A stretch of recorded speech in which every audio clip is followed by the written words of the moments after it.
Reception హడావిడి పూర్తయిన తర్వాత చక్రి ఫ్యామిలీ అంతా భోజనానికి కూర్చుండారు. ఇక మాధవ వడ్డించిన మహా తినకుండా ఆలోచిస్తూ ఉంటుంది.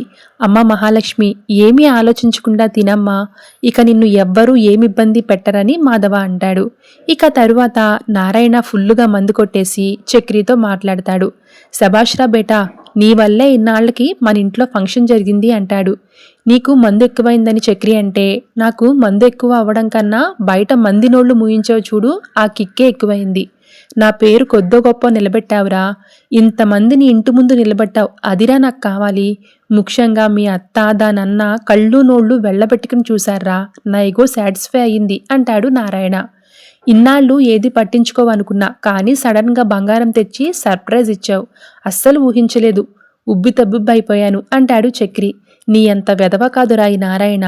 నీకొక సంగతి తెలుసా, ఈ రిసెప్షన్ ఐడియా ఇచ్చిందే నేను. అయినా ఏం లాభం, నా ప్రెస్టేజ్ మొత్తం పోయుండేది. మెడలో పసుపు కొమ్ముతో నా కోడల్ని నిలబెట్టారు, ఒక్కడికి ఆలోచన లేదు. అదే ఈ నారాయణ గొప్ప గుణం అంటూ ఏదేదో మాట్లాడతాడు. నిజంగా ఆ టైంకి గోల్డ్ తెచ్చి సూపర్గా మెడలో వేయించావు అంటూ నారాయణతో సంతోషంగా చెప్తూ ఉంటాడు చక్రి. మీ అమ్మ తాళిబొట్టు ఇన్నాళ్ళు దాని గుర్తుగా ఉంచుకున్నాను, ఇప్పుడు దాన్నే షాపులో ఇచ్చి కొత్త తెచ్చానని నారాయణ అంటాడు. అయితే ఇదంతా దూరం నుంచి గమనిస్తున్న మాధవ అవాక్కవుతాడు. వీడేంటి తప్పనిసరి పెళ్లి చేసుకున్నానని చెప్పి ఇప్పుడు ఇంత ఆనందపడుతున్నాడని అనుకుంటాడు.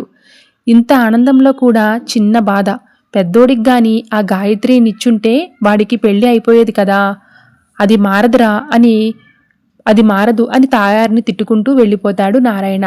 తప్పనిసరే తాళి కట్టినవాడు కోరుకున్నదే జరిగినట్లు ఇంత సంతోషపడుతున్నాడేంటి అని మాధవ అనుకుంటూ ఉంటాడు.